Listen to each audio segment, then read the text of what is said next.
السلام عليكم ورحمة الله وبركاته.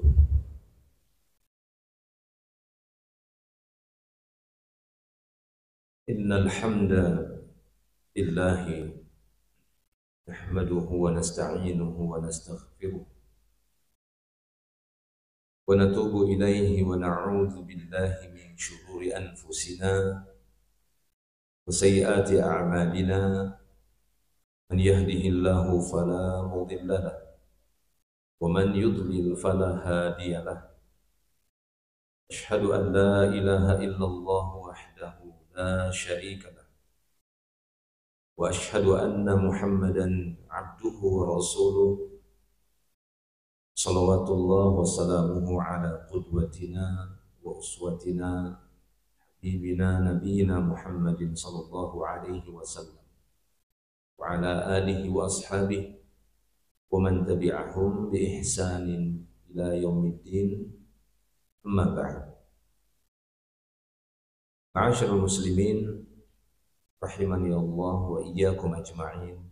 Alhamdulillah wa nashkurullah ta'ala syukran katsira ala kulli ni'matin min ni'amih. Kita bersyukur kepada Allah atas segala nikmat dari sekian banyak nikmat Allah Subhanahu wa taala yang telah dilimpahkan kepada kita semua. Kita memuji Allah, dialah satu-satunya yang berhak untuk mendapatkan segala pujian. Dan alhamdulillah kita saat ini telah memasuki awal bulan Dzulhijjah, karena sebelumnya bulan Dzulqa'dah juga termasuk salah satu bulan haram. Maka berkaitan dengan masuknya kita di awal bulan Dzulhijjah, pastinya ibadah yang berkaitan dengan bulan Dzulhijjah ataupun awal Dzulhijjah itu tidak lepas dari ibadah kurban bagi orang-orang yang tidak melaksanakan haji. Kaum muslimin yang tidak melaksanakan haji, maka disyariatkan bagi mereka untuk melaksanakan amal yang mulia ini. Ibadah yang sangat mulia karena berkaitan dengan menghilangkan nyawa dari makhluk Allah, ciptaan Allah, dari kalangan hewan ataupun bahaim atau bahimah al-an'am. Berbeda halnya mungkin bagi orang-orang yang haji. Orang yang haji tidak disyariatkan untuk berkurban, kecuali hadyu yang mereka siapkan sebagai memenuhi ketentuan haji mereka. Adapun bagi kita yang tidak melaksanakan haji, disyariatkan bagi kita untuk melaksanakan ibadah kurban, yaitu dengan menyembelih hewan-hewan yang telah ditentukan oleh Allah Subhanahu wa taala dari jenis-jenis bahaim yang an'am. Seperti dijelaskan oleh para ulama, itu 3 jenis hewan yang boleh dijadikan hewan kurban, berupa al-ibil dan jenisnya, ataupun baqar dan jenisnya, unta dan jenis-jenisnya, sapi dengan jenisnya, demikian juga al-ghanam ataupun ad-dha'n, kabash, kambing beserta jenis-jenisnya. Selain itu dari hewan-hewan yang asalnya halal untuk kita konsumsi, namun dia bukan termasuk kategori bahimatul an'am, maka tidak bisa dijadikan hewan kurban yang dipersembahkan untuk Allah di hari-hari tertentu juga. Yaitu ini dia berkaitan dengan bulan Dzulhijjah, tepatnya di 10 Dzulhijjah sampai akhir 13 Dzulhijjah. Nah, maka di sini kita akan sedikit berbagi ilmu berkaitan dengan hewan-hewan tersebut yang sudah dipersiapkan oleh kaum muslimin untuk disembelih, dipersembahkan kepada Allah Subhanahu wa taala sebagai bentuk ibadah dan pendekatan diri. Karena tujuan kita menyembelih leher hewan tersebut, menumpahkan darahnya, mengulitinya dan melepaskan dagingnya dari tulangnya, lalu kita konsumsi atau kita bagi-bagi, itu tujuannya ketakwaan. Tujuannya adalah ketakwaan kepada Allah Subhanahu wa taala. Dan ketakwaan itu seharusnya terbebas dan bersih dari bentuk-bentuk kesalahan. Karena takwa itu adalah menjauhi apa? Larangan. Kan itu definisi takwa yang sangat ringkas disebut oleh para ulama. Takwa adalah melaksanakan perintah dan menjauhi larangan.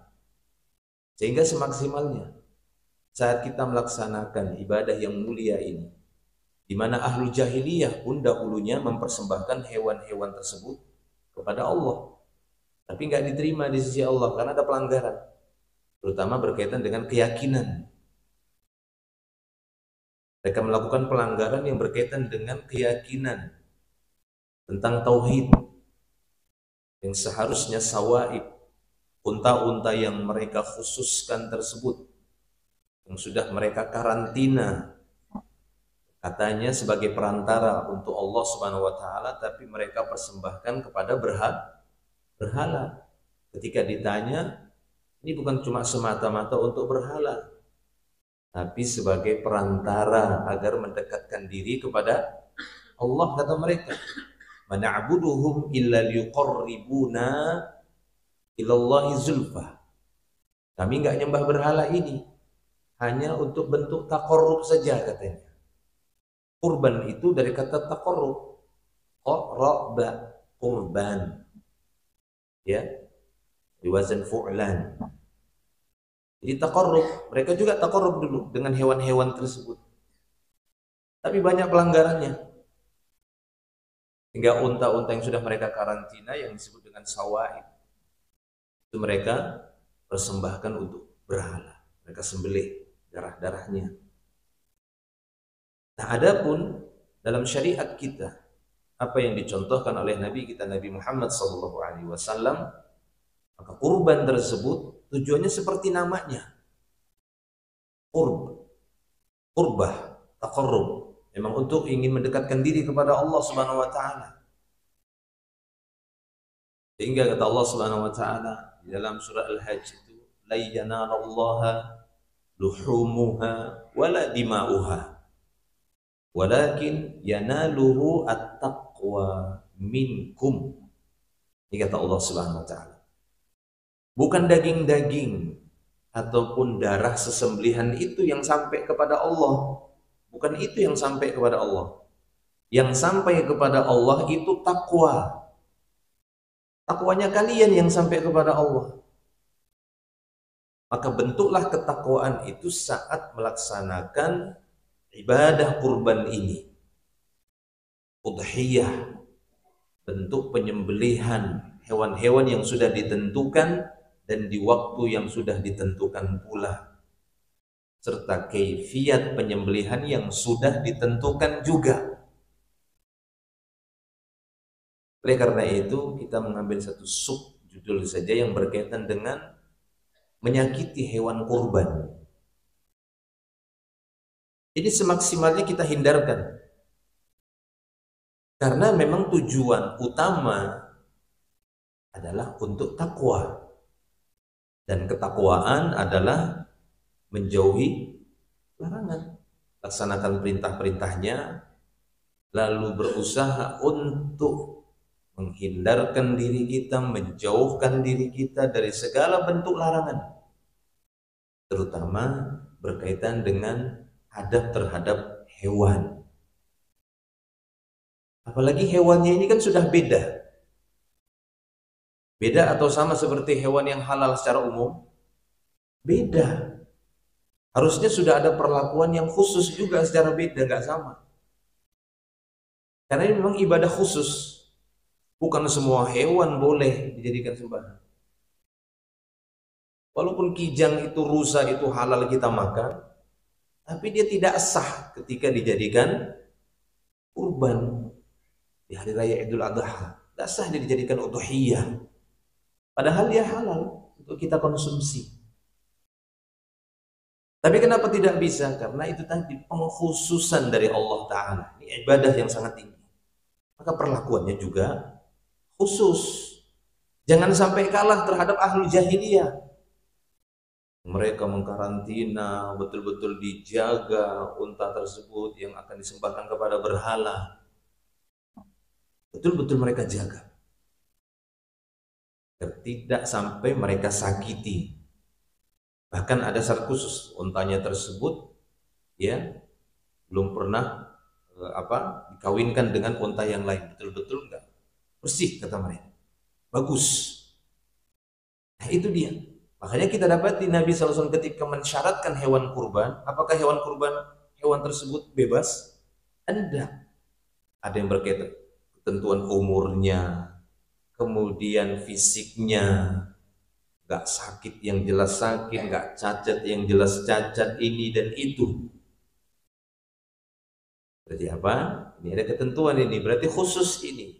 Ini syarat sebenarnya bagi orang-orang yang berkurban tersebut, terutama terhadap hewannya tadi, nah benar-benar diperhatikan, dijaga, sehingga kita memberikan yang terbaik untuk roh kita.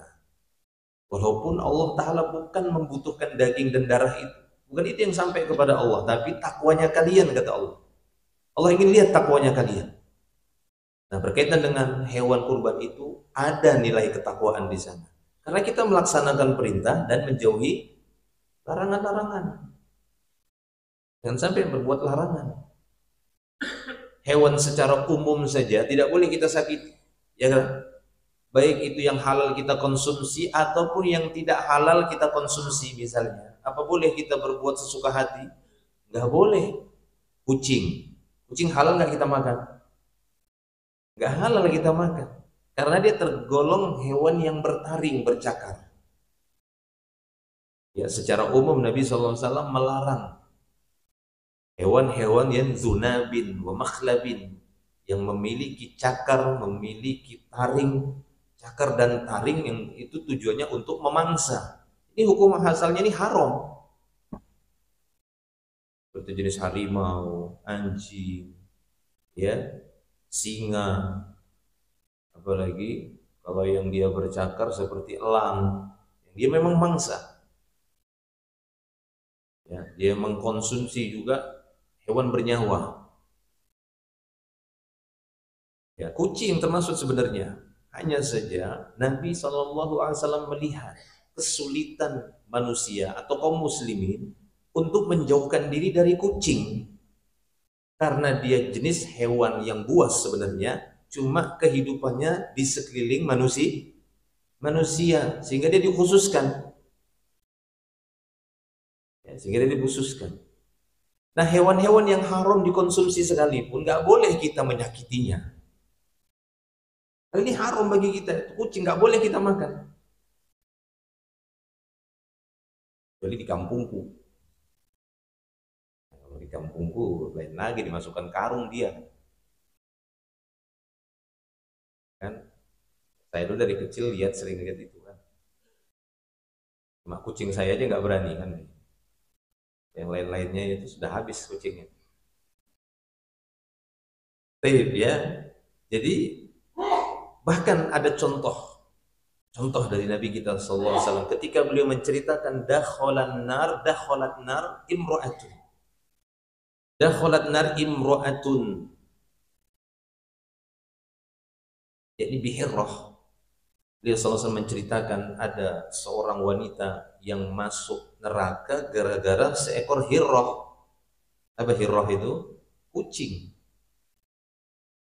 Makanya Abu Hurairah itu kan, Hurairah itu tasghir dari hirrah, Hurairah. Namanya kesenangan Abu Hurairah waktu itu dengan kucing.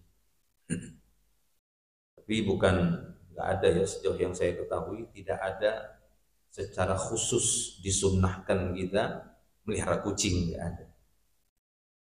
Cuma memang dia hewan yang kata Nabi suka yatufuna indakum, berkeliling di sekitar kalian. Nah, hewan yang tidak halal seperti kucing ini bukan berarti sesuka hati kita menyakitinya. Nabi menyebutkan adanya seorang wanita yang masuk neraka gara-gara seekor kucing. Rabatotha, dia tahan kucing tadi, dia tangkap, tapi nggak dia kasih makan. Nah ini nyiksa namanya. Nggak dia kasih makan, dia tangkap, dia tahan, nggak dikasih makan. Atau dia tidak membebaskannya, walam tursilha hatta ta'kula hasyarat atau hasyashal ard, atau tidak dia lepaskan dari kurungan tadi, dari dia tahan tadi, sehingga dia bisa memakan seserangga seperti rumputan ataupun serangga. Ini nyiksa namanya. Ditahan tapi nggak dikasih makan, itu nyiksa. Nah kalau hewan yang haram, kan kita mungkin bisa beralasan, oh hewan haram aja kok, masa ada dosanya? Berdosa dan masuk neraka, kata Nabi SAW. Nah kita kan tidak pengen hewan-hewan kurban ini yang harusnya sebagai persembahan ibadah kita kepada Allah, tapi menjadi sebab kita mendapatkan dosa. Jangan. Kenapa? Karena dosanya lebih besar. Bentuk perbuatan secara umum, pelanggaran yang dilakukan di bulan-bulan haram, ini kan sudah kita ketahui bersama. Itu lebih besar kemurkaannya di sisi Allah dibandingkan perbuatan terlarang itu di luar bulan-bulan haram. Dan itu kata Allah, inna iddatash syuhuri 'indallahi 12 syahrun fi kitabillah yauma khalaqas samawati wal arda minha arba'atun hurum. Minha arba'atun hurum. Dzalika ad-dinul qayyim. Fala tadzlimu fihinna anfusakum. Allah menyebutkan pada ayat itu, jangan buat zalim di 4 bulan itu. Jangan, kata Allah. Hati-hati kalian hamba-hambaku. Aku ciptakan langit dan bumi beserta dengan waktunya 12 bulan. Dan di antara 12 bulan itu ingat ada 4 bulan yang kuharamkan, kata Allah. Dzalika ad-dinul qayyim, ini agama yang lurus. Agama kita ini agama yang lurus, kata Allah. Lalu kata Allah, fala tadzlimu fihinna. Ya ini fi arba'ati ashhur. Jangan kalian berbuat zalim di 4 bulan ini. Ya, jangan berbuat zalim. Mana 4 bulan itu? 3 bulan berurutan tadi. Dzulqa'dah, Dzulhijjah, ya, dan Safar. Lalu Rajab. Safar dimaksud Safar awal.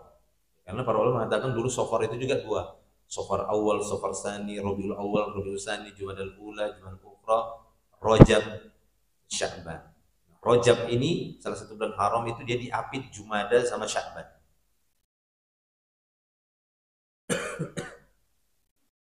Dan selebihnya tadi 3 berdekatan. Dan kita masih berada di bulan haram. Yang mana ahlul jahiliyah dulu gak sabar, disuruh nahan diri, gak sabar dia. Bulan Dzulqa'dah masih tahan. Masuk bulan Dzulhijjah, haji mereka, tapi versi jahiliyah kan begitu. Haji mereka, datang mereka ke Baitullah, berhala di sekeliling itu, tawaf dengan telanjang, melakukan ya persembahan sembelihan onta-onta tadi kepada berhala-berhala. Selesai sudah Dzulhijjah, hajinya mereka. Masuk bulan Safar awal. Wah, lama betul kita menahan diri ini, gak sabar lagi. Karena dulu memang budayanya perang, kan gak boleh perang. Ya bulan itu tahan, gak boleh ngangkat senjata. Lalu kata mereka, udah kita pindah saja Safar awal ke Safar tsani. Ya kan? Maka disitulah innaman nasi'u ziyadatan fil kufri, kata Allah Ta'ala. Itu ayat lanjutan tadi tentang 12 bulan dan 4 bulan haram. Jahat itu yang memindah-mindahkan, nambah-nambahi. Mereka dulu ahli jahiliyah dipindah. Sehingga di masa Nabi SAW gak ada lagi kecuali dinamakan Safar awal langsung Muharram, bulan diharamkan. Padahal Dzulqa'dah juga Muharram. Paham semuanya? Dzulqa'dah itu Muharram, diharamkan kita di situ. Dzulhijjah ini Muharram. Muharram, lebih lagi dikatakan. Karena itu dulu banyak pelanggaran di situ. Dipindah sama ahli jahiliyah. Seenaknya mereka memindah-mindah waktu yang sudah ditentukan oleh Allah Subhanahu wa taala. Nah, kita mana bisa seperti itu? Ketaatan. Ya misalnya kita pindah saja, enggak usah 13 Zulhijjah lah, 14 saja kita geser, nggak bisa. Ini mirip kayak orang jahiliyah nanti. Taib ya. Jadi kita berusaha untuk memperhatikan itu. Jangan sampai kita menyakiti hewan-hewan yang bukan hanya secara umum hewan halal. Ini sudah halal, kemudian ada pengkhususan lagi. Betul-betul yang bagus, yang musinnah, bahimatul an'am, yang cukup umurnya, dan syarat-syarat yang lainnya. Dan diantaranya jangan sampai menyakiti hewan kurban tadi. Lalu bagaimana solusinya? Berbuat ihsanlah terhadap hewan-hewan yang sudah disiapkan untuk dikurbankan tadi. Berbuat ihsanlah kepada mereka. Di mana perbuatan ihsan secara umum kepada hewan-hewan selama bukan hewan yang diperintahkan untuk dibunuh, selama bukan hewan yang diperintahkan untuk dibunuh, maka disyariatkan bagi kita berbuat ihsan dan ada pahalanya di sana. Ya. Adapun pada hewan-hewan yang diperintahkan dibunuh, maka para ulama mengatakan gak ada pahala kita berbuat ihsan padanya. Ada cicak, kasih jangan biarkan dia makan begitu. Padahal harusnya diperintahkan untuk dibunuh. Berdosakah dia? Tidak berdosa dia. Tapi tidak ada pahala. Ya, karena seharusnya kalau dapat pahala dia apa? Dibunuhnya. Tapi selama dia hewan-hewan yang secara umum, bukan tadi ya dipindahkan dibunuh, ketika berbuat ihsan kepadanya ada pahala, bahkan bisa dapat maghfirah, bisa dapat ampunan, dan tidak tanggung-tanggung. Ketika Allah melihat ihsannya itu betul-betul sempurna, akan Allah hapuskan dosa-dosa besarnya.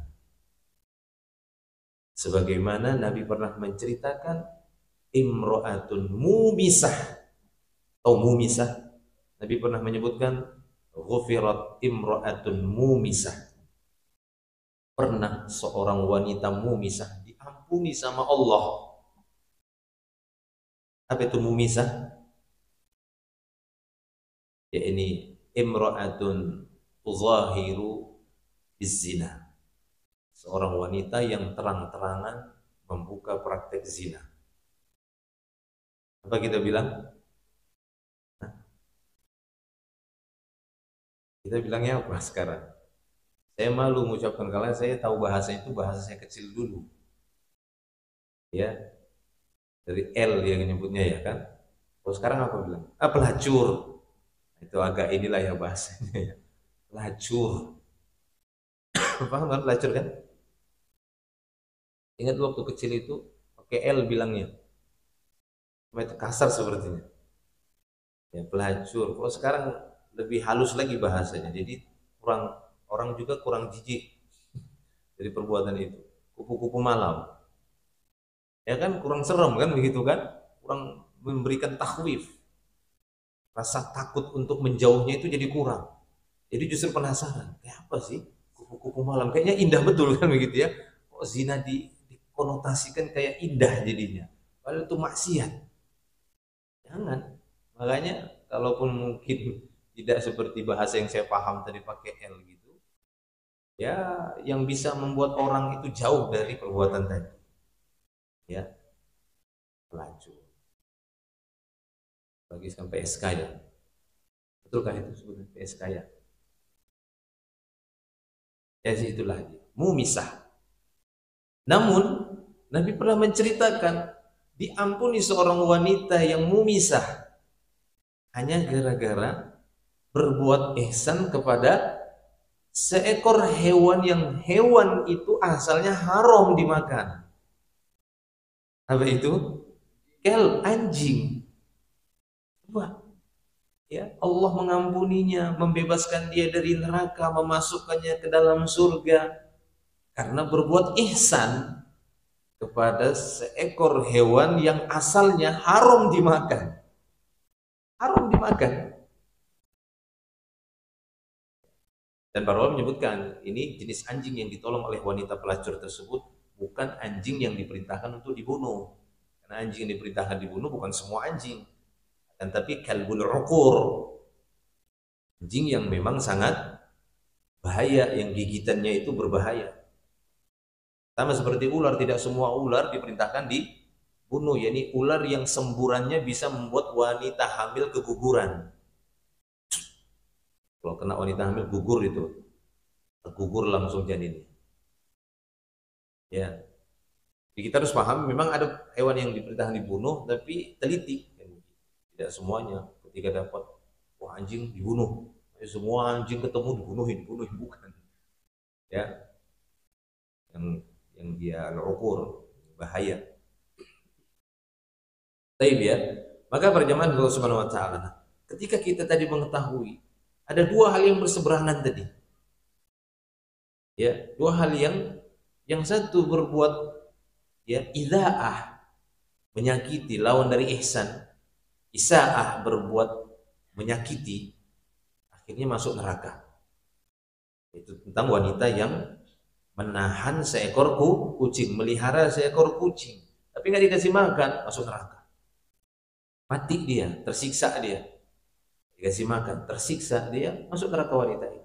Ada seorang wanita lagi yang statusnya pelacur, Mumisah itu pelacur, banyak berbuat zina, tapi Allah Ta'ala ampuni dia karena berbuat ihsan kepada hewan, yang hewannya tersebut pun bukan hewan seperti yang disyaratkan untuk kurban. Maka dari itu, lalu bagaimana ketika perbuatan ihsan itu dilakukan kepada hewan yang hukum asalnya halal, kemudian berbuat ihsannya juga di waktu-waktu yang Allah Ta'ala muliakan. Karena 4 bulan haram tadi, ketika terlarang yang berbuat zalim, bukan berarti boleh berbuat zalim di luar 4 bulan tadi, bukan. Tapi perbuatan zalim di 4 bulan tadi ini sangat membuat kemurkaan di sisi Allah, dan sebaliknya berbuat baik di 4 bulan ini akan mendatangkan kemuliaan di sisi Allah yang setinggi-tingginya. Makanya ada kan hadis-hadis yang berkaitan dengan keutamaan berbuat baik, beramal soleh, terutama di awal Zulhijjah, di bulan Zulhijjah ini. Jadi besar sekali pahalanya. Pahalanya itu besar sekali berbuat ihsan, terutama di bulan haram ini. Terlebih lagi berbuat ihsan kepada hewan-hewan yang sudah disiapkan untuk persembahan ibadah kepada Allah Subhanahu wa taala. Kita sampai di sini ya, itu perbandingan. Jadi kita sudah berada pada pengkhususan-pengkhususan, makanya pahalanya itu lebih khusus lagi di sisi Allah. Bukan kemutlakan, keumuman. Jenis hewannya juga bukan hewan yang cuma sebatas hewan halal biasa seperti ayam, kijang dan yang lainnya, bukan. Udah khusus.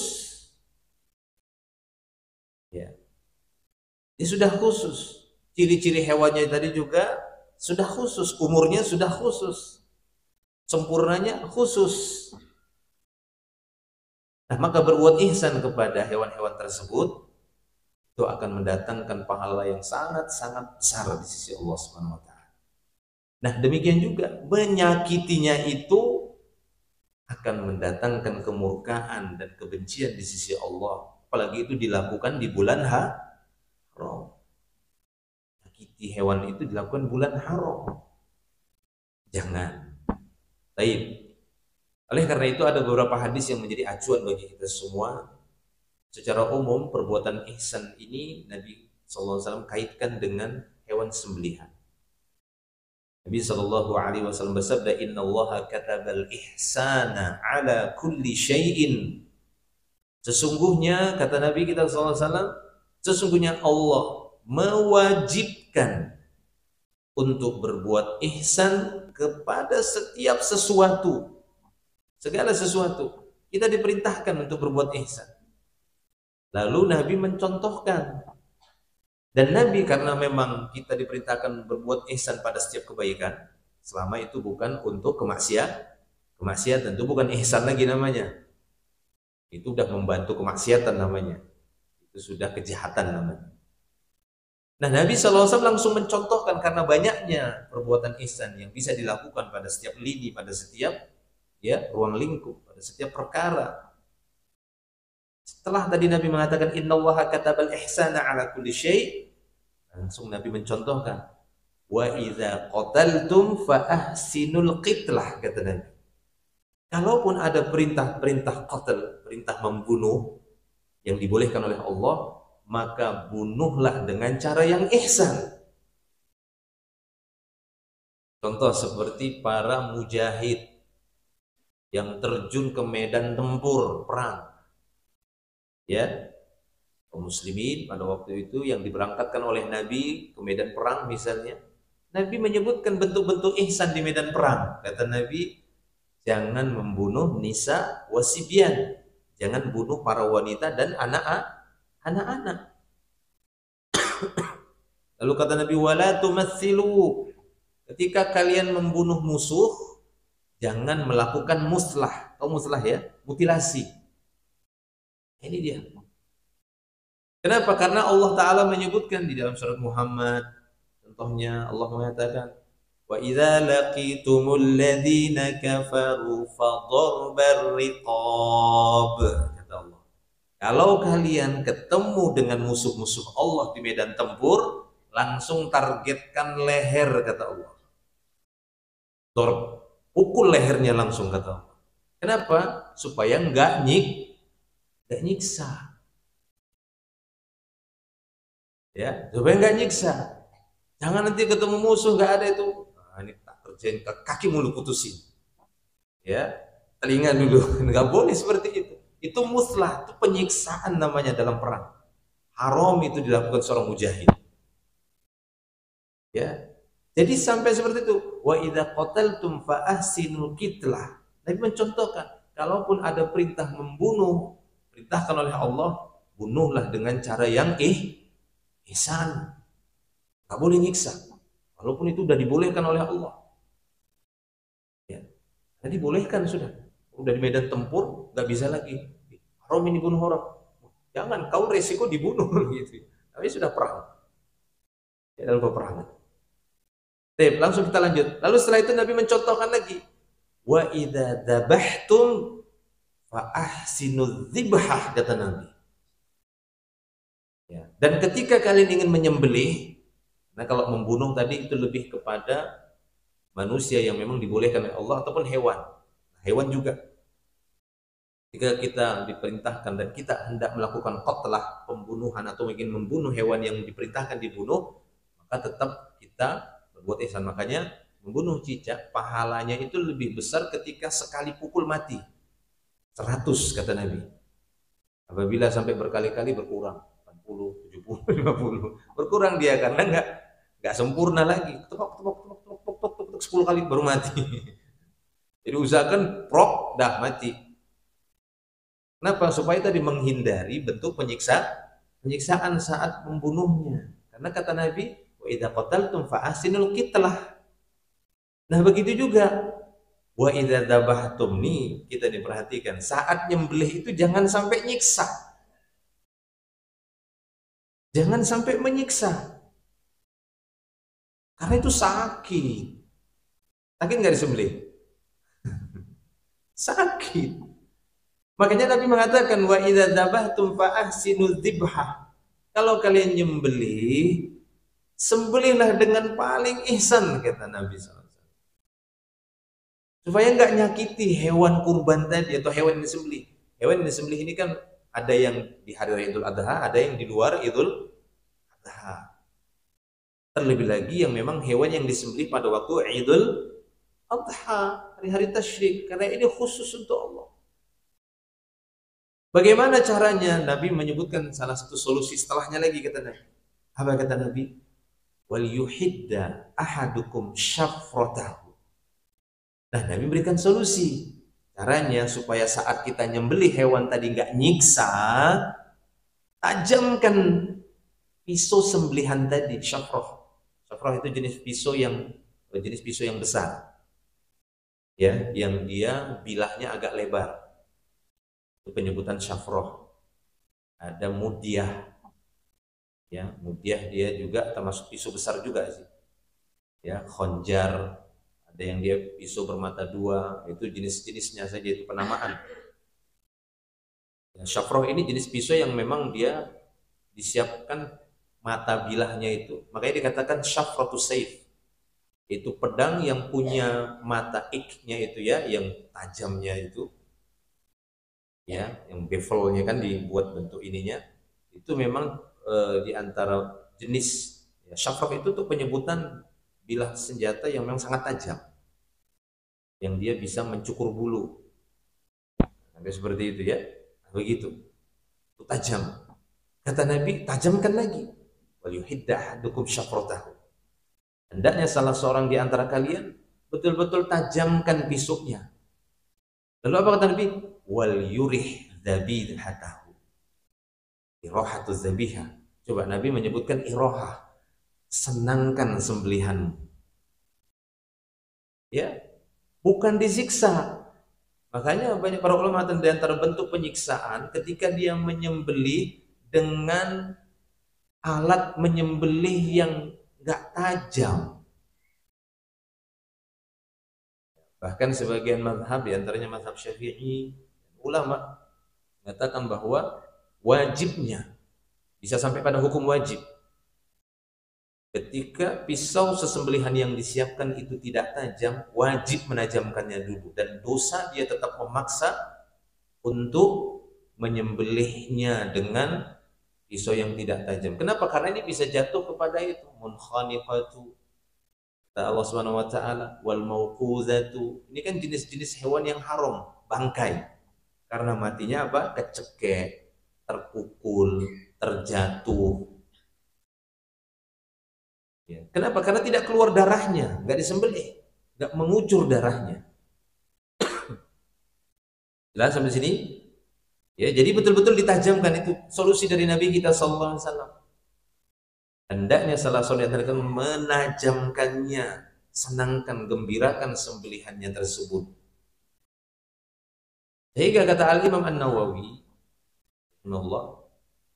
Imam An-Nawawi dalam syarah Sahih Muslim beliau mengatakan salah satu bentuk menggembirakan sesembelihan, kata beliau, bi'ihdadi sikin, tajamkan pisau sembelihan tadi. Tapi kalau dia sudah mampu memotong, ya, maka ini sebenarnya sudah cukup. Tapi kalau dia mampu menajamkannya lagi, kalau bahasa kita seperti apa sih? Silet, kata begitu. Itu paling afdol. Kenapa? Karena itu mengurangi rasa sakit sebenarnya pada hewan sembelihan. Saya sering menganalogikan itu seperti ini. Oh ya, pisau silet ya.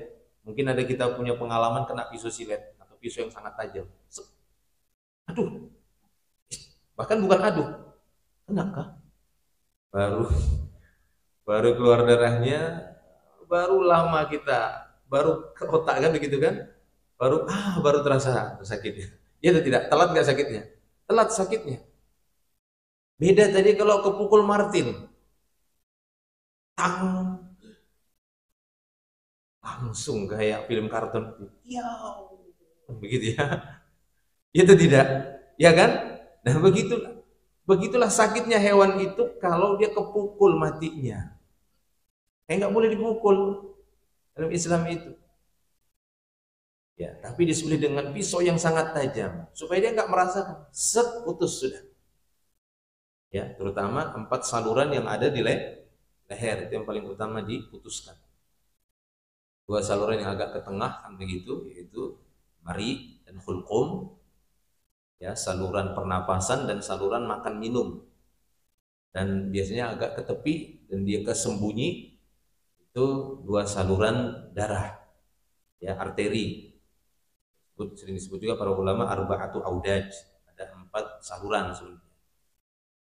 Ya, 2 di sini, wadejan yang di sini, ada yang wadejan di sini. Ya, 2 saluran sini sini. Cepat diputuskan. Makanya ada hadis Nabi SAW juga mengatakan arin wa a'jil. Ya. Wazukir ismullah alaihi fakul. Wazkur ismullah alaihi fakul. Kata Nabi SAW, arin wa a'jil. Maksudnya, cepatkan sembelihan itu. Nah, kalau tumpul kan nggak bisa cepat. Akhirnya apa? Gergaji kan? Kok, kata hewan sembelihnya itu. wah, wah, itu sakitnya itu ya ampun. Ya, set atau 2 kali saja sudah selesai. Sur, darah. Tarik pisaunya. Dan juga sering saya dapat itu ya, sering gitu. Pisaunya ditaruh situ terus. Nggak tahu kenapa. Ada kekuatan apa gitu. Itu justru nahan darahnya kan, di antara tujuan penyembelihan adalah untuk mengeluarkan darah najis dan masfuh. Darah itu najis. Haram itu dikonsumsi. Ya, darah najis.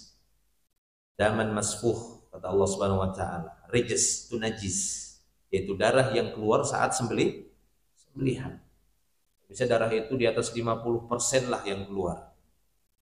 Kecuali kata para ulama, darah-darah yang memang dia nggak mungkin keluar. Ya, yang dia lengket di tulang-tulang atau di daging kan begitu kan, yang ada kan yang dia kadang kalau kita makan dia lengket di tulang-tulang. Nah, itu dimaafkan. Kayak saya bilang tadi di kampung saya itu ya memang ada semacam ini ya, katanya kalau darahnya keluar nanti jadi nggak enak, harus ditahan darahnya di dalam. Nah, itu tidak, itu menyelisihi Islam. Karena Islam datang dari Allah Ta'ala. Allah Ta'ala yang lebih tahu mana yang lebih sehat, lebih baik, lebih suci bagi kita. Ya, jadi seperti itu. Jadi gembirakan, senangkan hewan sembelihan itu dengan tajamkan pisau kita setajam-tajamnya. Itu tadi dia. Supaya dia nggak terlalu merasakan sakitnya itu tadi sembelihan. Cepat, dan darah pun lebih cepat keluarnya. Nggak ketahan dia. Karena ketika dia sobeknya dikit, ya, lalu otaknya masih merespon, otaknya hewan tadi sembelihan masih merespon, udah mendorong dia, tapi buntu dia. Kenapa? Salurannya sempit keluarnya. Karena itu tadi lama. Tapi coba langsung cers, nyembur dia langsung. Jelas ya? Baik. Kemudian di antara hal yang perlu kita perhatikan juga berkaitan dengan menajamkan pisau. Ini bisa jatuh kepada menyakiti hewan kurban saat pisau tadi ditampakkan pengasahannya di hadapan hewan kurban. Ya, atau diasa di hadapannya itu nyakiti namanya. Itu menyakiti hewan kurban seperti itu. Hewan kurban lo ini, hewan yang akan dipersembahkan yang katanya kurban taqarrub, untuk ibadah, untuk dekatkan diri kepada Allah, kita sakiti. Jadi kita berusaha untuk melindungi matanya dari melihat hal-hal yang bisa membuat dia tersakiti. Di antaranya apa? Memperlihatkan pisau itu tadi. Bukan pisau tadi itu, karena instingnya itu akan menangkap, dirinya akan disiksa, dizolimi. Itu pernah disaksikan oleh Nabi SAW ketika kata Abdullah bin Abbas, disebutkan dalam ya diriwayatkan oleh Imam Tobroni dan dinyatakan hadis yang ya hasan oleh Syekh Al-Albani. Ini Abdullah bin Abbas menceritakan, marra Rasulullah SAW ala rajulin, Nabi pernah melewati seorang laki-laki, wadi'in rijlahu ala safhati syah. Jadi sudah dia baringkan seekor kambing tadi, bahkan salah satu kakinya sudah menekan bagian pundaknya kan begitu, ditekan untuk melemahkan kambing tadi. Tekan bagian sininya pundak, yang kaki atas tekan. Lalu dia asah. Ya, dia asah pisaunya itu di hadapan kambing sehingga kata Nabi melihat hewan tadi, kambing tadi itu menoleh kepadanya. Talhat ilaihi bibasarihi, sampai hewan tadi itu ngelihatin pisaunya tadi itu. Maka Nabi langsung berkata, afala qabla hadza, kata Nabi, kenapa enggak diasah sebelumnya? Aturidu an tumitah mautatain, kata Nabi, kau ingin bunuh dia 2 kali? Nyiksa itu namanya, maksudnya itu ungkapan dari Nabi.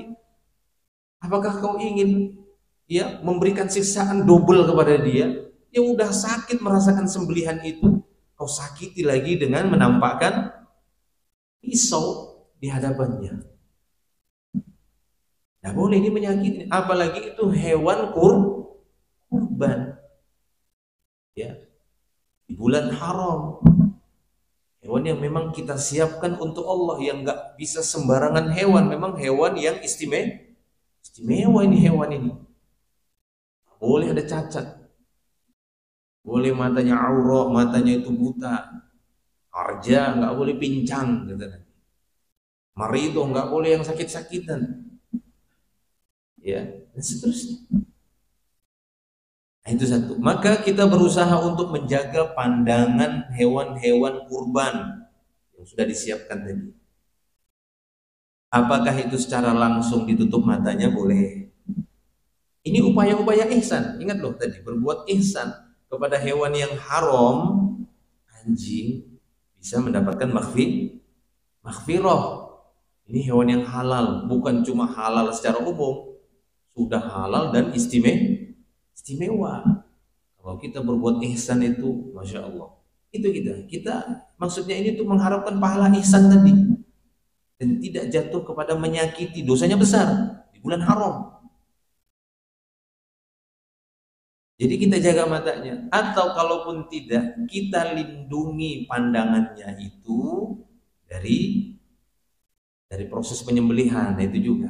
Makanya Al-Imam An-Nawawi tadi ketika beliau menjelaskan wal yuhidda ahadukum syafratahu wal yurih dzabihatahu, kata beliau irahatuz dzabihah, menggembirakan sembelihan, bi ihdadi sikin, kata beliau, tajamkan pisau sembelih, wa ta'jili imrariha, dan cepatkan. Nah ya, itu ta'jil imrariha, kata Imam Nawawi, cepatkan. Lah kalau tumpul bisa cepat nggak? Nggak bisa. Itu bisa cepat itu yang tajam. Jadi itu kata Imam Nawawi, tajamkan pisau sembelih dan ta'jil imrariha, segerakan melewatkannya. Jadi cara melewatkannya itu cepat, sek langsung, atau tarik, kan biasanya kan dia tarik cepat, atau dia dorong seret langsung tarik sekali lagi, supaya kan tidak terlalu banyak, kan begitu ya, khawatir ya. Itu biasanya kalau yang seperti itu kalau tumpul lah, kurang tajam. Kadang ada sih yang udah tajam tapi mungkin kebiasaan kali ya, nah gitu ya. Nah, itu tidak disarankan seperti itu cara melihatnya. Tapi lewatkan, kata Imam Nawawi, ta'jilu imroriha, cepatkan melewatkan pisau tadi. Ya, ini memang sudah dijelaskan oleh para ulama, dan bukan hanya Imam Nawawi, kita bisa lihat di kitab-kitab penjelasan para ulama dalam masalah ini. Saya cek itu di beberapa kitab-kitab para ulama dari beberapa mazhab, memang mereka memaknai kalimat ya wal yurih dzabihatahu itu tadi, tajamkan pisau, cepatkan melewatkannya di lehernya. Sak, ya, namanya sembelih. Lalu Imam An-Nawawi menjelaskan lagi di antara bentuk irohatuz dzabihah, kata beliau, di antara bentuk iroh dzabihah wa alla yuzbahu wahidun bihadrati ukhra. Ini kata beliau, bahwa jangan biarkan hewan sembelihan itu disembelih di hadapan hewan sembelihan yang lain. Nah itu dia. Jadi menjaga pandangannya itu tadi. Karena itu bisa menyakiti. Kalaupun tadi nggak ditutup matanya, mungkin dikasih apa? Pembatas antara tempat menyembelih dan tempat menambatkan hewannya tadi, atau dijauhkan. Kalau memang tempatnya cukup luas. Kalau nggak cukup luas, gunakan ya semacam batas lah, apa gitu ya, supaya membatasi pandangannya, terpalkan atau ini. Itu kata Imam Nawawi. Jangan biarkan hewan sembelihan itu disembelih, disaksikan hewan yang lainnya, itu nyiksa mereka, itu namanya. Orang menampakkan pisau diasah saja udah nyiksa, apalagi mempertontonkan iya temannya disembelih. Ini lebih keras siksaannya. Nabi aja mengatakan ada yang ngasah, kau ingin bunuh dia 2 kali, kata Nabi. Ini cuma ngasah loh itu ya. Itu sudah seperti membunuh dia 2 kali. Loh gimana menampakkan sembelih? Ini temanmu nih kesembelih. Dia akan tersakiti seperti itu. Ya. Makanya jauhkan apa ya, tempat menyembelihnya tadi itu. Kalaupun dia tempatnya sempit, kasih penutup supaya matanya nggak melihat langsung pada proses itu tadi. Ya. Nah, kata Imam Nawawi juga, ya, wala yajruha ila masbahiha. Jangan diseret. Imam Nawawi, ya, jangan diseret ketika memasuki tempat penyembelihannya. Ya, tapi berbuat baiklah.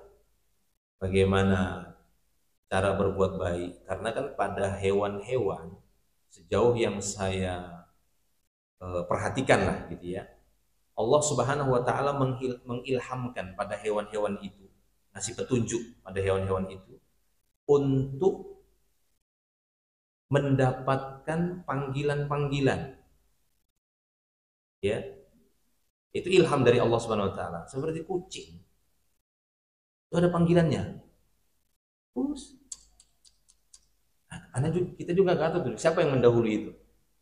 Ngeong, ya kan? Kemudian dielus. Nah, kalau mengelus-ngelus itu memang secara umum ya. Itu buat ihsan atau tidak itu? Ihsan.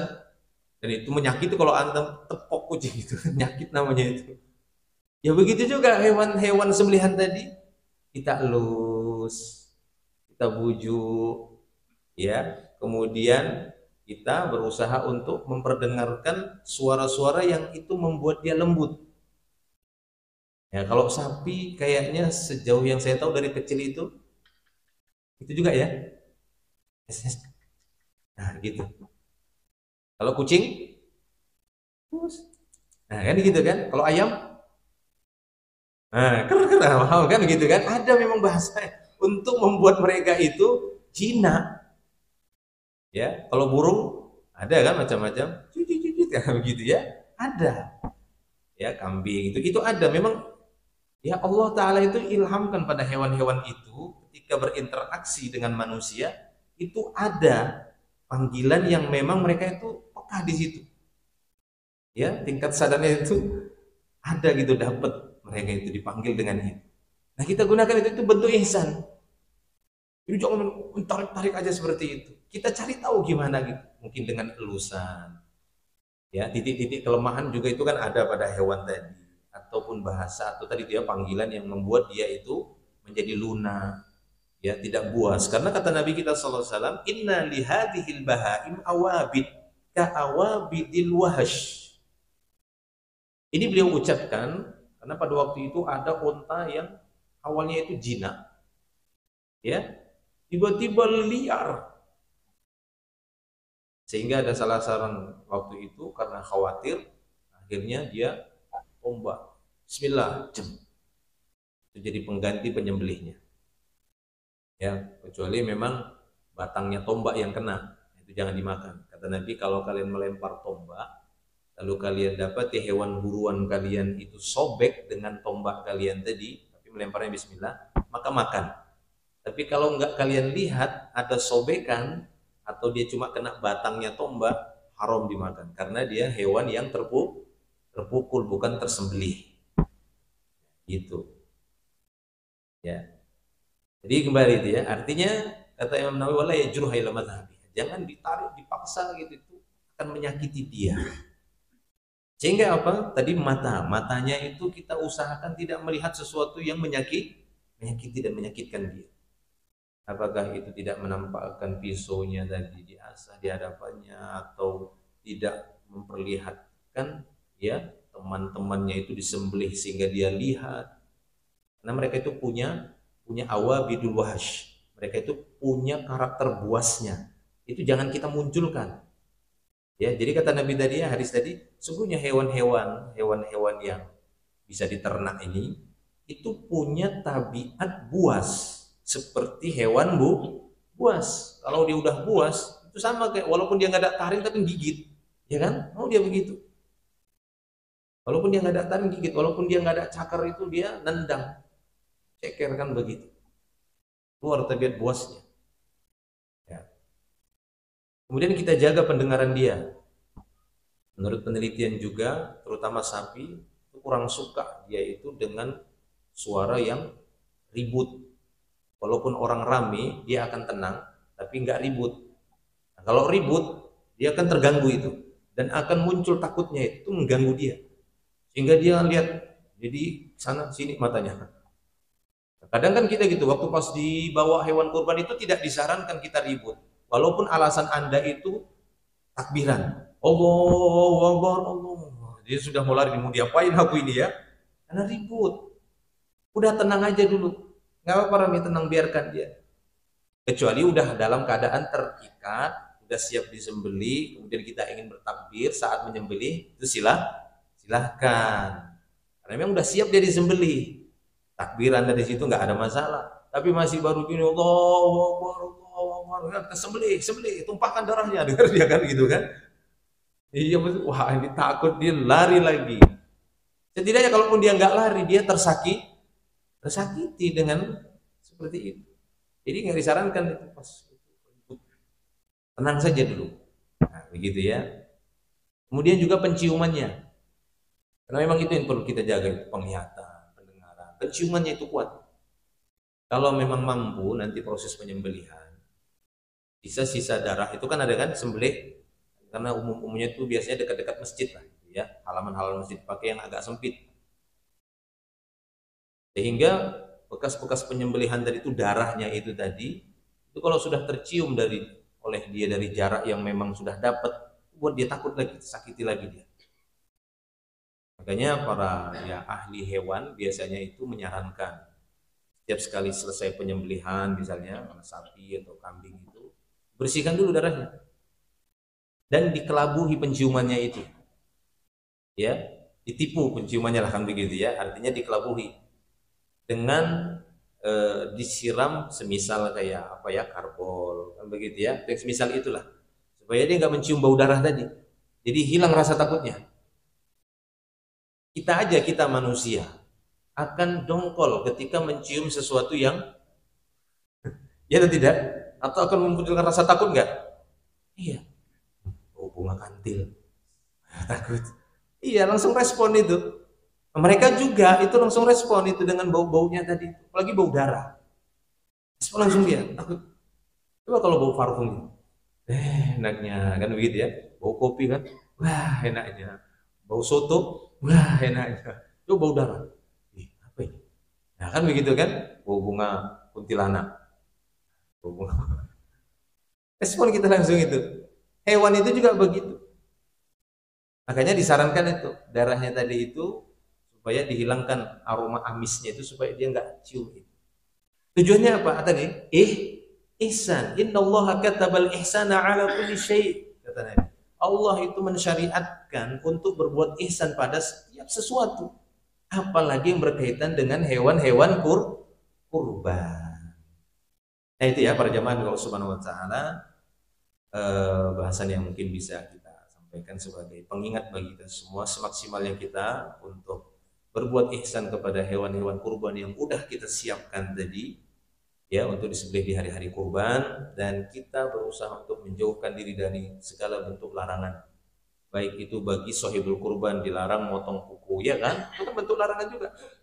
Nah itu ketakwaan sebenarnya tujuannya itu, bukan apa-apa. Walaupun kita nggak tahu apa sih hikmahnya, bagi sahibul kurban tuh nggak boleh potong kuku di awal Zulhijjah dan sudah dia siapkan hewan kurbannya, nggak boleh potong kuku atau bulu-bulunya nggak boleh disentuh sama sekali.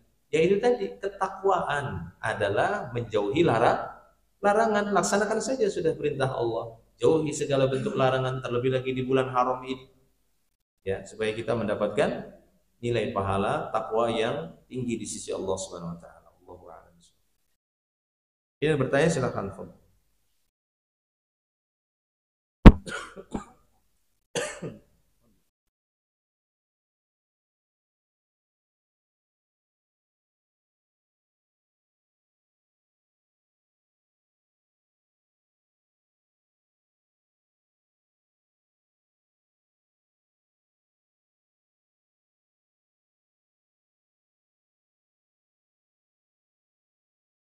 Tentang takbiran kita sering bilangnya, takbiran ya, mansub. Disyariatkan bagi kaum muslimin untuk memperbanyak ibadah karena keutamaan awal Zulhijjah ini. Terutama tafsiran para ulama ketika menafsirkan kata-kata asyra. ya, wal fajr walayalin ashr, fajar dan 10 malam. Ini khilaf para ulama jika mereka menakwilkan atau menafsirkan makna 10 hari itu, 10 malam itu. Ada yang mengatakan bahwasanya 10 malam yang dimaksud itu 10 awal Zulhijjah, hari-hari utama. Ada yang mengatakan 10 itu 10 akhir Ramadan, gitu ya.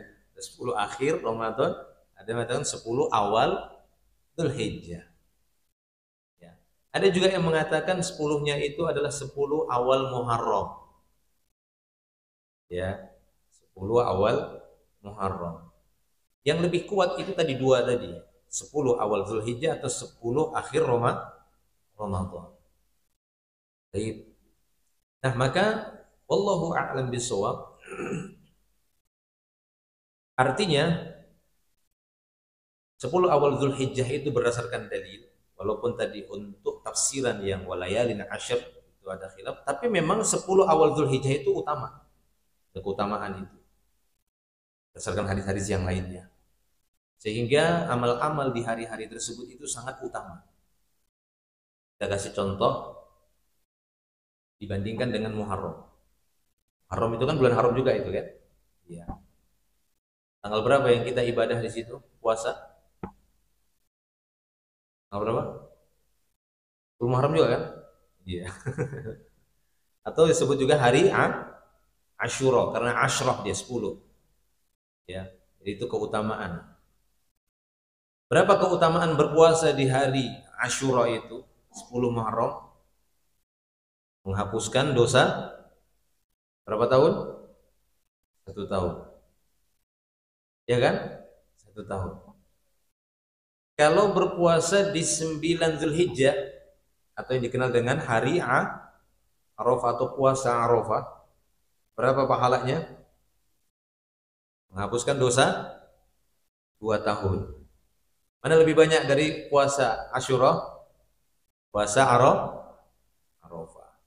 Padahal dalam hadis Nabi mengatakan afdhalus siyam ba'da Ramadan, ya, siyam Muharram. Puasa yang paling afdol setelah Ramadan adalah berpuasa di Muharram, di bulan Muharram. Ya. Padahal tadi puasa di bulan Muharram atau hari Asyura dia hanya menggugurkan 1 tahun, dosa 1 tahun. Tapi puasa Arafah ternyata 2 tahun. Ini menunjukkan ibadah ya yang dikerjakan di awal Dzulhijjah itu sangat besar pahala isi Allah Subhanahu wa taala. Nah, lalu bagaimana berkaitan dengan takbir? Maka di sana para ulama juga menjelaskan bahwa takbir pada saat Idul Adha itu tidak sama seperti Idul Fitr. Idul Adha karena dia masuk di bulan Zulhijjah, di bulan haram, dia sudah disyariatkan boleh dimulai dari awal Zulhijjah. Sekarang ini sudah masuk 2 Zulhijjah. Cuma takbirnya itu masih takbir yang mutlak. Apa itu takbir yang mutlak? Kata para ulama tidak ditentukan harus di mana, bebas. Apakah di masjid, ya, apakah di jalan, di atas kendaraan, ataukah di kamar, atau di dapur, atau di pasar. Takbiran kita. Allahu Akbar, Allahu Akbar, Allahu Akbar. La ilaha illallah, Allahu Akbar.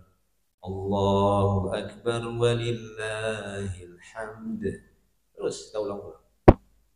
Mutlak. Kecuali nanti setelah memasuki 10 Zulhijjah. Jika memasuki 10 Zulhijjah dia dikatakan muqayyad karena lebih dikhususkan ya takbir tadi setelah sholat 5 waktu. Ada pengkhususannya. Dan ini disebut oleh para ulama asar-asar dari para salaf terdahulu tentang muqayyadnya takbir ya di ini ya setelah sholat di 10 Zulhijjah sampai hari-hari tasyrik. Itu saja bedanya mutlak dengan muqayyad. Ya, kata para ulama, muqayyad itu peletakannya itu ataupun penyebutan takbirnya tadi itu lebih khusus setelah sholat. Jadi setelah sholat kemudian masing-masing bertakbir. Ya. Tapi kalau dia dari awal ini dia mutlak lebih bebas, nggak harus setiap sholat kan begitu.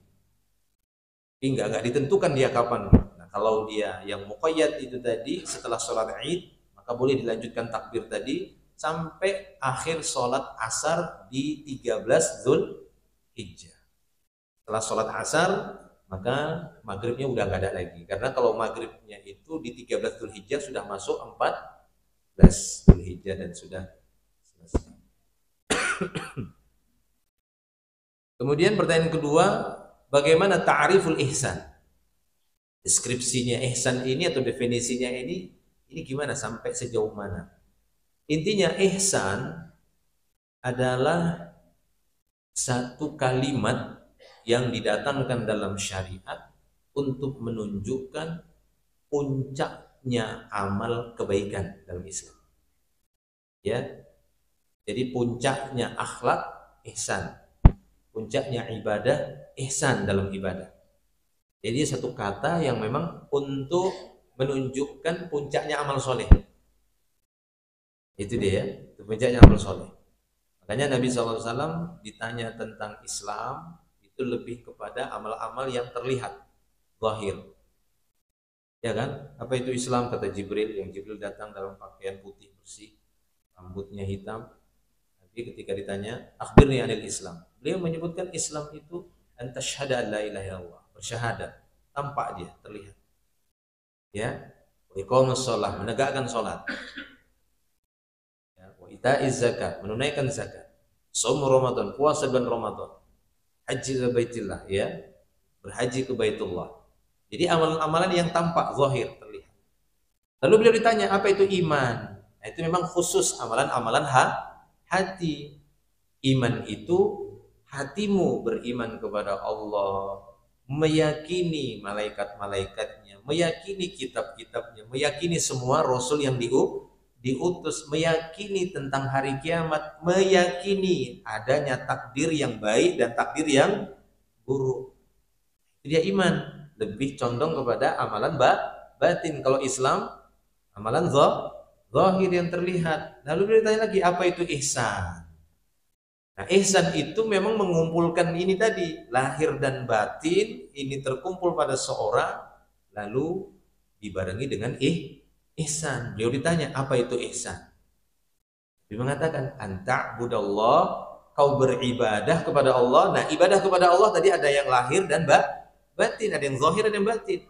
Anta'budallah ka'annaka tarah. Itu dia ihsan. Jadi ibadah paling ihsan saat kita sholat, saat kita mengimani takdir, itu seakan-akan kita menyaksikan Allah. Ya. Fa in lam takun tara, kalaupun kau tak mampu merasa melihat dia saat melakukan kebaikan tadi, fa innahu yarak. Hadirkan rasa saat kita melakukan ibadah-ibadah amal soleh, hadirkan rasa kita itu sedang dilihatin sama dia. Kenapa? Karena rusak ibadah kita kalau kita merasa dilihatin orang, ya kan? Kita cari penglihatan orang. Agak bagus kan? Gitu. Kenapa? Lagi dilihat sama si fulan. Begitu ya. Apalagi waktu kurban. Lagi dilihatin orang kan begitu kan? Gitu ya, supaya jangan. Tapi kita hadirkan, ini perjuangan kita itu. Hadirkan rasa ihsan tadi kepada Allah. Kita harus berbuat ihsan juga sama Allah. Tadi ya, buat ihsan itu kepada Allah, yaitu saat melaksanakan ibadah. Ihsan juga kepada makhluk. Ya, bagaimana ihsan dengan makhluk itu tadi? Jadi dia sebuah kata, kalimat yang didatangkan dalam Islam untuk menunjukkan puncaknya. Sampai hewan yang haram kita makan sekalipun, ada pahala ihsan. Paham ya? Nah, sampai di situ. Apalagi kepada orang-orang yang mulia, seperti apa? Kedua orang tua. Apa kata Allah? Wa bil walidaini ihsana, kata Allah. Lihat itu dia. Ya. Wa qadha rabbuka alla ta'budu illa iyyahu wa bil walidaini ihsana, kata Allah. Allah wajibkan kalian supaya kalian betul-betul beribadah kepada Allah saja. Dan jangan sekutukan dia dengan sesuatu apapun. Dan buat ihsanlah kepada dua orang tua. Jadi berbuat ihsan kepada Khaliq dengan mentauhidkannya dan tidak menyekutukan Allah. Karena kalau menyekutukan Allah berarti kita menzolimi Allah. Ya atau tidak? Di antara zolim yang paling besar menzolimi Allah, syirik. Berbuat ihsan kepada Allah, mentauhidkannya. Saat kita beribadah, kita merasa dia sedang melihat kita. Kita sedang diawasi sama dia. Muraqabah. Berbuat ihsan kepada makhluk, makhluk yang paling pertama kita buat baik sama dia adalah kedua orang tua. Lalu di bawahnya, sampai kepada hewan. Jelas ya? Sampai kepada orang-orang yang ataupun dari kalangan manusia yang itu haram bagi kita untuk membunuh mereka. Siapa itu? Yaitu tadi ya, kafir mu'ahad, kafir zimmi, orang-orang kafir yang memang berjanji untuk bertetangga dengan kaum muslimin. Nggak boleh kita berbuat zalim sama mereka. Aku yang akan mendebat mereka, kata Nabi, pada hari kiamat ketika mereka menzolimi kafir mu'ahad, orang-orang kafir yang udah berjanji, bersepakat untuk sama-sama menjaga di sebuah wilayah. Nggak boleh kita buat zalim, buat ihsan sama mereka. La yanhakumullahu 'anil ladzina lam yuqatilukum fid din wa lam yukhrijukum min diyarikum an tabarruhum albir. Allah enggak larang kalian untuk berbuat berbuat baik, birrul walidain, birrul kafirin. Buat baik sama dua orang tua, buat baik sama orang kafir. Orang kafir yang mana? Yang tidak memerangi kalian, yang enggak ngusir kalian. Allah enggak larang kalian untuk berbuat baik kalian sama orang kafir seperti itu. Tapi itu urutan yang bawah ya. Yang paling ihsan, yang paling bagus adalah kepada kedua orang tua. Lalu turunannya, mana turunannya? Ya keluarga dari bapak sama ibu. Abangnya bapak, paman lah kita bilang. Kakaknya bapak. Ya, sama seperti kata Nabi SAW. Nabi mengatakan, al-khalah saudara perempuan ibu itu bimanzilati itu kedudukannya sama kayak ibu kita. Jadi kalau kita misalnya ibu kita udah meninggal, masih ada saudari perempuannya ibu, buat baik sama dia itu sama seperti buat baik sama emak kita sendiri. Pahalanya. Mungkin saat ini kan kita kan ada ibunya udah meninggal. Ini gimana saya mau ngasih makan ibu, udah meninggal gimana ngasih makan ibu? Kasih makan bibi. Karena itu sama kayak kita buat baik sama ibu. Nah gitu seterusnya. Ya, turunannya. Anak-anak dari bapak dan ibu. Walaupun dari ayah dan ibu yang berbeda. Terus. Sampai kepada tetangga. Sampai kepada seluruh kaum muslimin. Dan orang kafirnya. Itu dia ihsan. Ihsan adalah satu kalimat yang mewakili ya bentuk kebaikan tertinggi lah. Gitu. Itu ihsan. Terus ya? Allahu a'lam. Ada lagi, silakan.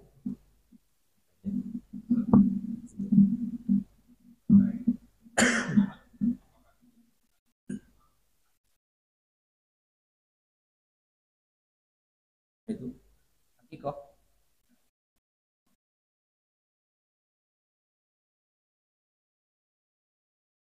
Untuk masalah istiqbalul qiblah inda dzabh atau nahar, menghadapkan hewan ke kiblat saat dzabh atau nahar, karena ada dua ya cara penyembelihan dalam Islam, nahar dan dzabh. Shalli li rabbik wanhar. Nahar itu cara sembelihan dengan memotong urat-uratnya itu di bagian leher bawah, bukan leher atas. Itu nahar. Dada bolong, ada kan ya? Pangkal leher atas, pangkal leher bawah. Kan leher itu kan ada yang ke kepala, ada yang ke badan kan begitu. Kalau nahar itu yang dia ke dada. Ya, dan ini biasanya pada unta. Sapi juga, Nabi pernah melakukan nahar sama sapi. Ya, diberdirikan dia. Ditekukkan salah satu kakinya gitu ya, baru ditusuk sobek bagian lubahnya. Itu nahar. ngucur darah itu, lalu dia ditumbangkan. Nah kalau zabah, tumbangkan dulu, ya kan? Direbahkan dia. Nah yang dipotong, yang disembelih, yang dipotong itu bagian leher atas yang dekat kepala. Ya, kalau kita misalnya dia segaris telinga, kemudian ada jakun itu ya, jakun, nah itu geser dikit. Kalau ya kambing itu paling seukuran 2 jari lah dari jakunnya itu, atau seukuran bilahnya pisau saja. Nanti kita ambil pisau, tinggal ukur, tek berdirikan, just tarik. Jangan lama-lama diginikan. Ya, dia merasakan itu lama gitu ya. Jadi begitu ambil bismillah langsung letakkan, kita udah tahu posisinya, tempel dikit, kasih sak, sudah langsung. Nah gitu ya. Kalau dia sapi mungkin bisa sampai 4 sampai 5 dari jakun itu. Atau dari garis telinga lah, itu garis telinga itu garis sama jakun. Atau 5 jari. Nah, masalah menghadapkan ke kiblat itu hukumnya sunnah. Kata para ulama hukumnya itu sunnah. Artinya kalau sekiranya ada di antara kaum muslimin yang ketika menyembelih dan dia tidak menghadapkan ke kiblat, tetap sah sesembelihannya. Ya, tetap sah sembelihannya karena hukumnya itu bukan wajib tapi hukumnya sunnah. Namun bukan berarti sunnah berarti tidak usah dilakukan, bukan begitu ya, gitu ya. Artinya ada hal-hal yang mungkin kesulitan bagi kita menghadapkan kiblat, maka dimaafkan. Tetap sah sembelihannya dan tidak harus pas. Karena sesuatu yang wajib itu juga biqadril istita'ah. Ya kan? Qadril istita'ah. Menghadap kiblat itu bedakan nanti dengan menghadap Ka'bah, bedakan ya. Kita harus bisa bedakan Ka'bah sama kiblah. Kiblah apa arti kiblah? Kiblatun, kibal, searah saja. Kalau kita di Indonesia, arah Ka'bah itu searah mana? Arah maghrib kan begitu? Ke arah barat. Mau ini misalnya barat, mau dia barat ke sana sah. Sholat Anda misalnya sana itu barat kan begitu kan? Misalnya barat sana. Anda ke sini sah. Ini gini sah, sah, sah, sah. Ya, nggak harus garis lurus. Anda namanya itu hulu. Ya, tanattu', membebani sesuatu yang Allah aja nggak memberatkan. Ya, Allah aja nggak memberatkan. Kecuali sepakat ulama, seorang yang sholat matanya melihat Ka'bah langsung, lalu dia ke sana, nggak sah sholat. Matanya lihat langsung itu Ka'bah, dia sholat sana. Anda di sekitar Masjidil Haram saja memungkinkan itu nggak pas ke Ka'bah karena ada bangunan, ya kan? Memungkinkan. Lalu nggak sahkah sholat Anda itu di Masjidil Haram? Yang mungkin nggak ada garisnya kan begitu kan? Sah sholat Anda. Itu sholat ya, apalagi di luar sholat, karena yang wajib menghadap kiblat adalah sholat ya, itu merupakan syaratnya menghadap kiblat. Tapi selain sholat disyariatkan menghadap kiblat, namun tidak harus pas. Bahkan yang sholat saja nggak harus pas, apalagi yang dia hukumnya sunnah, seperti menghadapkan jenazah waktu dikubur. Nggak perlu pakai kompas, ini pakai alat pas nggak ini segaris sama Ka'bah. Waduh, bisa kita geser semua kuburan itu nanti, grek. Ya kan?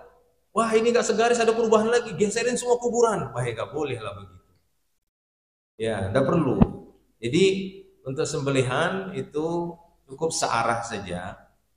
Ya, nggak harus ini, nggak usah tanatu di situ. Jangan maksudnya diprotes teman itu, kurang pas ini ke kiblatnya. Udah searah saja, udah cukup. Kita ke arah sana udah cukup, mau agak geser ke sana, geser ke sini, itu sudah cukup. Bahkan kalau sekiranya kita menyelisihi, sah sesembelihannya. Ya, ke sana kita misalnya sembelih, padahal sana kiblatnya, sah sesembelihannya. Terus ya, wallahu a'lam bishawab. Ada lagi? Baik. Ya, Assalamualaikum.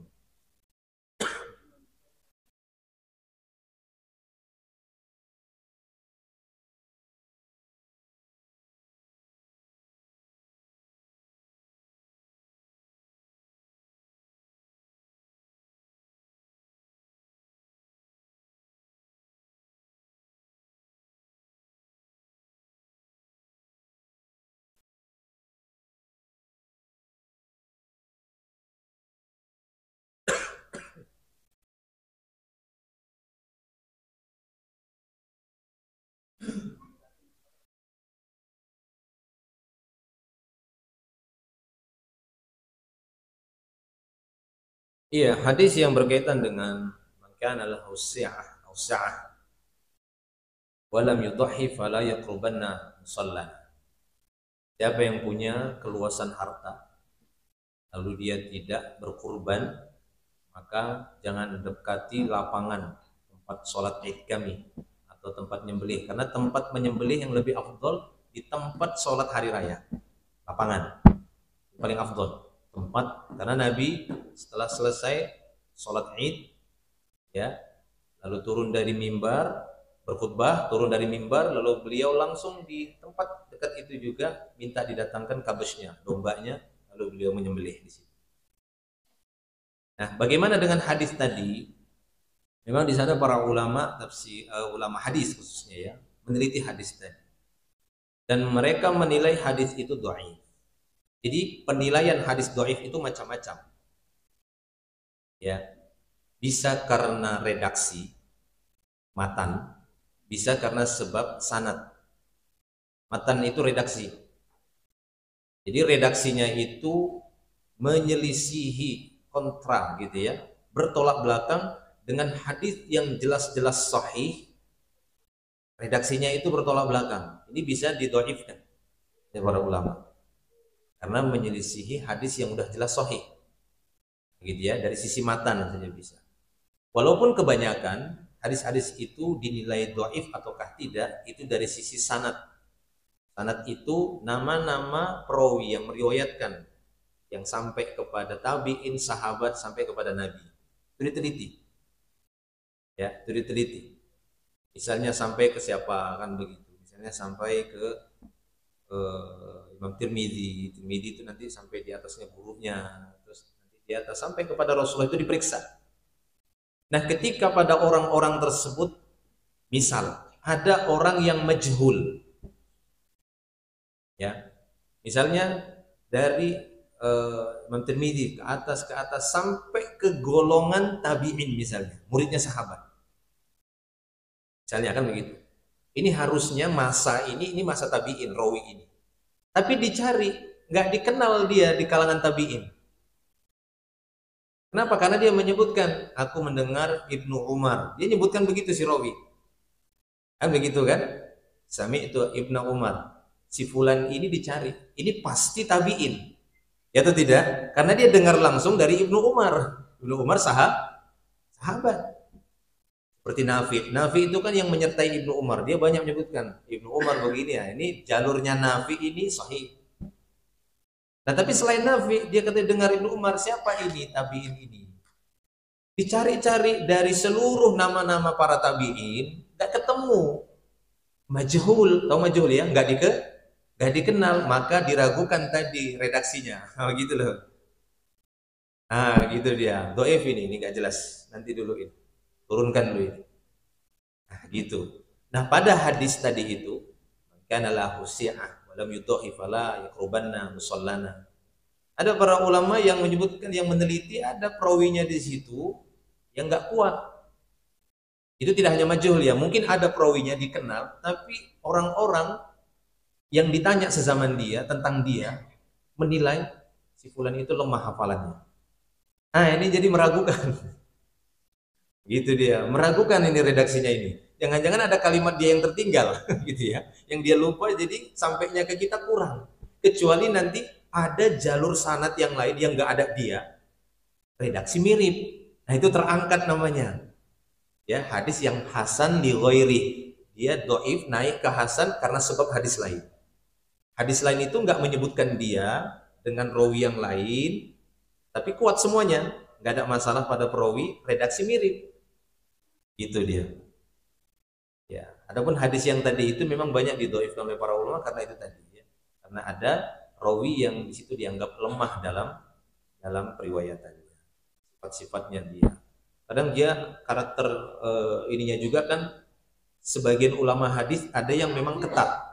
Seorang rawi yang bisa diterima itu yang harusnya begini, bahkan mereka mensyaratkan tidak boleh kelihatan canda yang berlebihan, nggak bisa dikenal, nggak boleh seperti itu. Kalau misalnya didapati rawi ini dikomentari sama ulama lain, terlalu berlebihan dia bercandanya orang ini, itu bisa lemah itu. Muru'ah biasanya, wibawa, kurang menjaga wibawa rawi ini, suka bercanda berlebihan, itu bisa dilemahkan. Nanti dulu.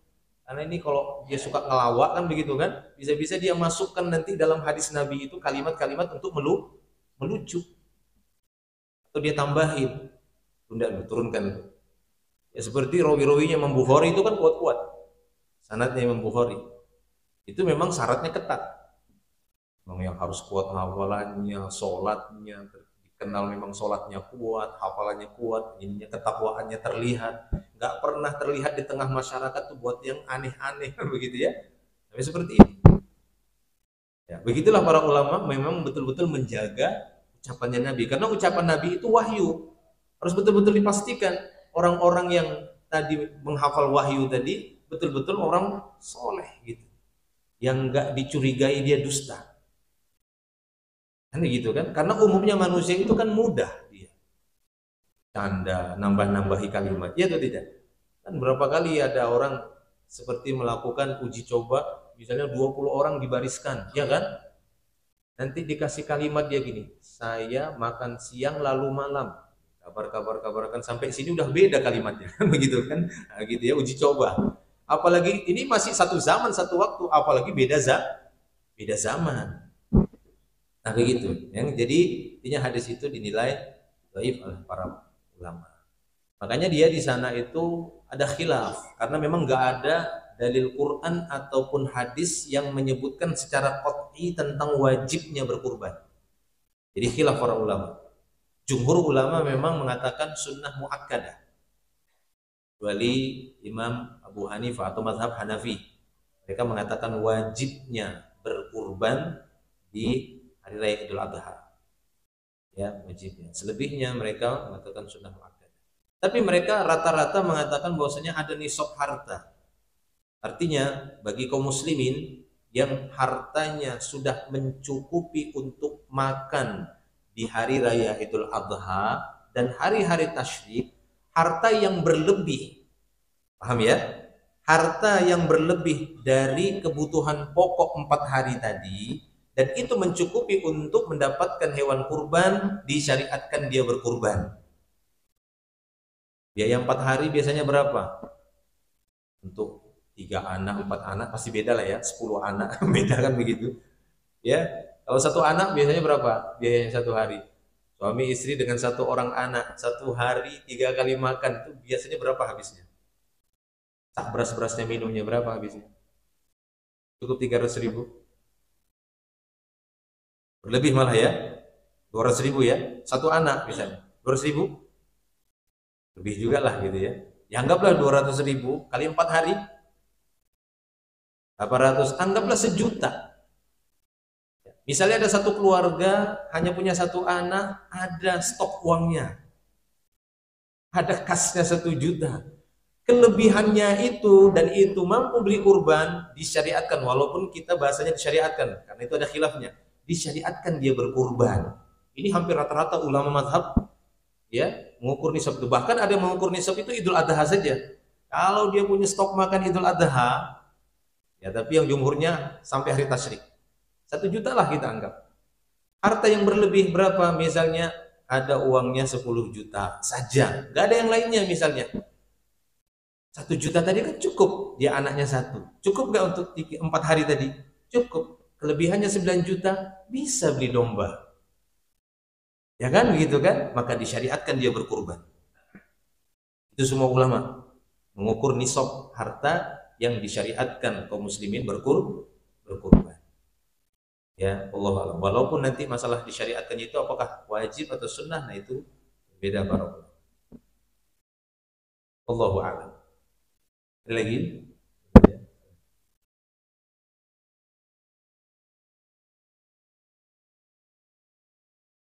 Cukup ya?